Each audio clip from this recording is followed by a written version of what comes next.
এই দুর্গম পাহাড়ি অঞ্চলে, গ্রাম অঞ্চলের রাস্তাগুলো দেখেন, পাহাড় ধসে মাটি পড়ে রাস্তার চলাচলের কি কষ্ট, মানুষ কি কষ্টে আছে। দেখেন একটা মোটর সাইকেল নামছে, এই প্যাক কাদা দিয়ে একটা মোটর সাইকেল এভাবে কত না কষ্ট করে নামতেছে।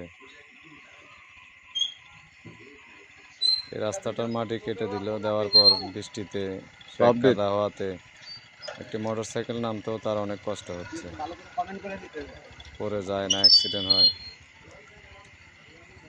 দেখেন মানুষের চলাচলের রাস্তায় যদি এরকম হয়, মানুষ নাকি কষ্ট করে। এই পার্বত্য অঞ্চলে, গ্রামগঞ্জের রাস্তা, পাহাড়ি অঞ্চলে মানুষের কষ্টটা। আমার ইউটিউব, ফেসবুক সব দিতে পারবা। সে নামার পরেও ঘুরতে পারতেছে না আবার গুল্লাগা ব্রেকের জন্য।